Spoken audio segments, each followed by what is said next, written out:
Welcome back to Made for More. I am your host, Holly J. Moore.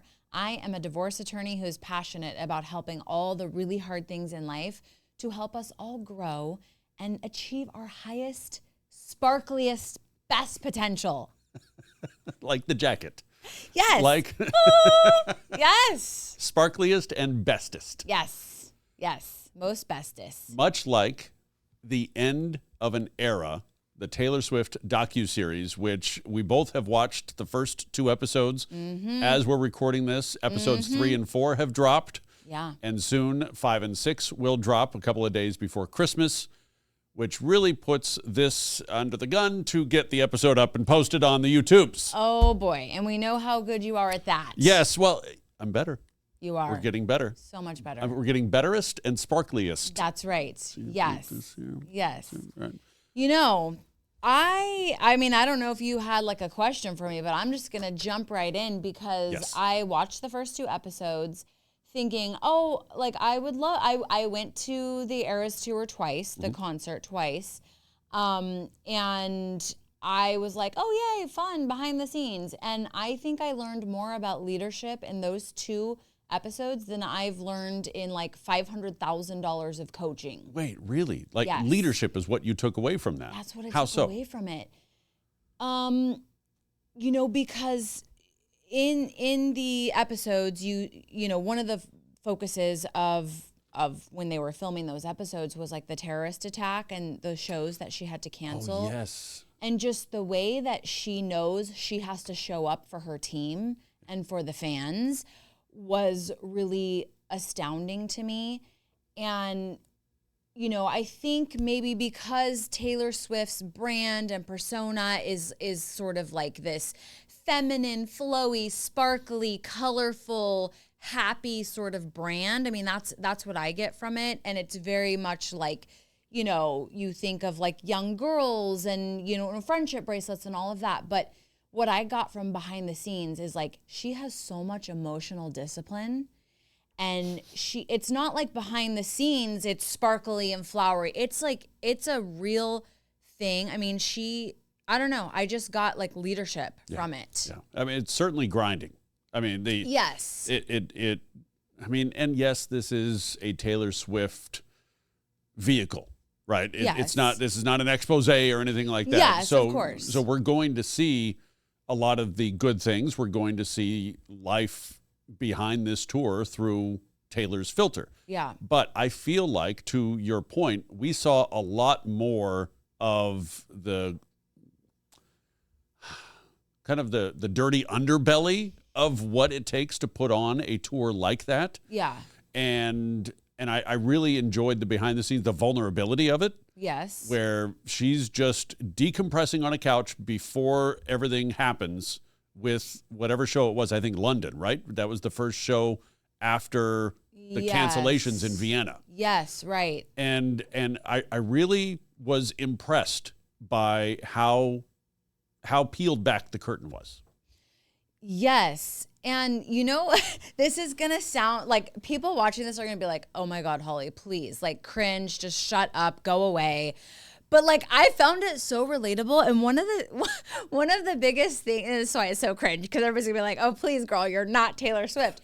But one of my other big takeaways is I was like, holy crap, like lawyering is a performance. Because one of the moments where I think it was after the London show, it was a big thing for her to do the London show because she was really nervous about it because of the terrorist attacks. And then they had like taken this break. And so it was kind of like this moment where she had to get back on the horse and like she had to restore her faith that like nothing bad is going to happen. That's kind of what I got from it. And she had to go on despite what was going on inside, like sort of the emotional rage that's going on inside. She had to go on stage with her A game on and pull off this amazing performance. And after she goes back to a hotel room and she's like, I'm on such a high. This is why people do drugs. Like, I just have to watch TV until the high goes away. That's how I feel after trial. Like, and sometimes I go home and I'm on I'm like, my adrenaline is still pumping. I'm on such a high. And I'm like, what do I do with this energy? Like, what do I do with it? And like, sometimes I go like straight to soccer practice and I'm like, well, this, this kind of sucks. Like, where are the people around to celebrate this high with me? But no, like she's in a hotel room by herself. And she's like, I just watch TV until I can kind of come down off of this and like go to sleep. And I'm like, girl, I feel you. That is how I feel after every trial. Like, I'm like, I need some way to come down off this high. And yeah, it was just kind of interesting. I think it also speaks to she is living her passion and you are living yours. And when you are just pouring yourself into that passion constantly, or when you have to turn it up to 10, because like you said, you are performing, then it's like, okay, well, my cup is now empty because I've poured everything into this performance, into this day, into this client, into this case. Okay, well, whatever I need to do to fill that cup back up, let's do it. Obviously, like she said, this is why people do drugs, because they're trying to refill that cup quickly, or they're trying to match that high. They're trying to chase that high. But once you figure out that, okay, you know what? That high that I get is from my passion. And so I just need to chase that. And then, like you said, watch TV or, on the treadmill for some, golf for others, or whatever the case. So long as you find that balance on the other side, I think we're good. Yeah. And I think, on the point of passion, I think, like, yes, I agree with you that it's like that clearly is a passion of hers. And I think it's so endearing.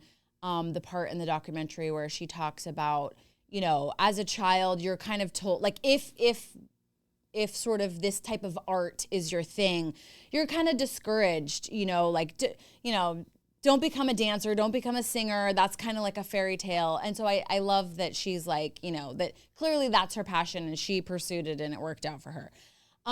But on the note of passion, like, I kind of got the other side of it where it's like, yes, it is her passion. It is what she loves, but it's also very much, it's very calculated. Everything was very calculated about that. It's not like, oh my God, I'm just doing what I love every day. Like, it's all, rainbows and roses. There's a lot of calculation. There's a lot of tactics. There's a lot of logistics. There's a lot of mindset work. There's a lot of discipline, both emotionally, physically, mentally. And so, like, that's kind of more of what I got out of it, is it's like behind the scenes, they're not just all, celebrating all the time with like rainbow and sparkles. There's a lot of discipline and work that goes into it. And I mean, I think hopefully everybody can sort of relate to that, where it's like, what you see on the outside of anyone's craft, whether it's a professional athlete, whether it's a lawyer, whether it's a performer, like, that is the very top of the iceberg. What you don't see is everything that's underneath the water, which is like everything leading up to it, all the discipline, all the hard work. Well, to build an empire, yes, it starts with passion, because how else are you going to make it through those days when you have to wake up at 4 a.m? If you don't have the discipline to do that, because you don't have the passion to then fuel the discipline, and vice versa. So she's got this empire. She knows she's responsible for hundreds of people, or maybe even thousands at this point, to make that tour happen. And if she doesn't show up with her A game, then why should everybody else? Yes.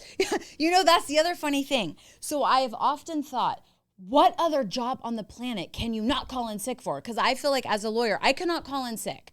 If I have a trial that day that the client has been waiting 3 years for, I've other lawyers, my clients can attest, they'll call in sick.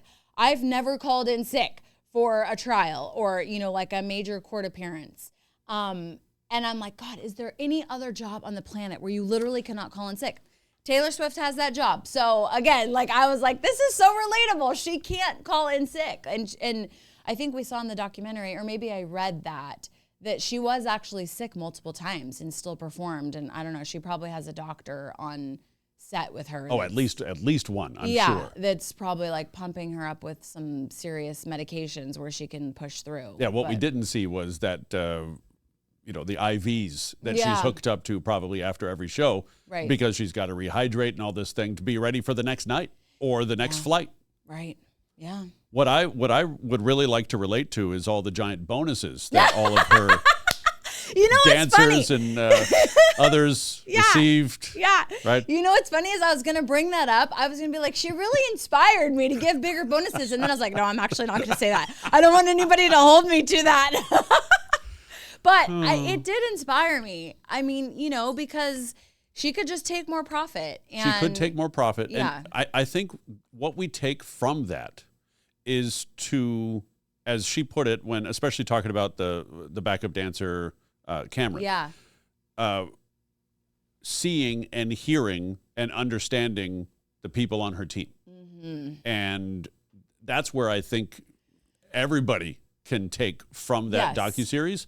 And then like the personal touches. Yes. Hand wax sealing every envelope. That was cool. Yes. That was absolutely cool. It doesn't really matter what's in the envelope so long as it's from your heart. And okay, so can I just give you an envelope with a wax seal on it and you're happy? Well, there needs to be something in the envelope. No, you just said it doesn't matter what's in it. Well, but that implies something is in it. It could be just, an earpiece or something like that. That, is like, hey, this is the safety pin. Right. That we. Yeah. Yeah.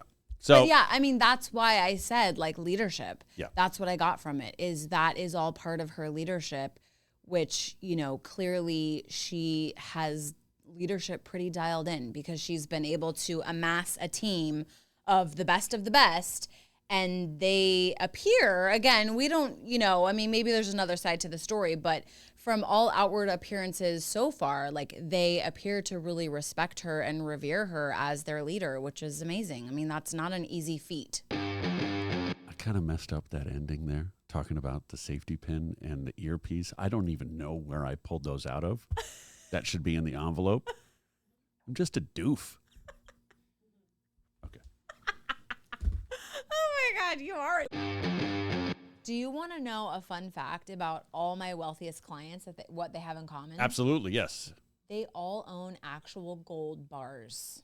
Wait, but like actual those gold giant bars. Scrooge McDuck bars? So they don't, so in real life, and I actually know this, because I own some gold bars, but I also actually know this because one of my last things that I did for my most favorite client of all times, but he was also the most wealthiest client I had ever represented, is the last thing I did in his divorce was deliver to him his portion of the gold bars that had been in the safety deposit box at the bank. Whoa. And so, you always think of gold bars as like on, like what Scrooge had on the cartoons. They don't actually look like that. But it's true. All my wealthiest clients actually own gold bars. Yeah. Well, I mean, that's one of the best investments over time is gold. And that's where Birch Gold comes in, can help you roll over your IRA into gold or silver. Much more about that in the link in our show notes.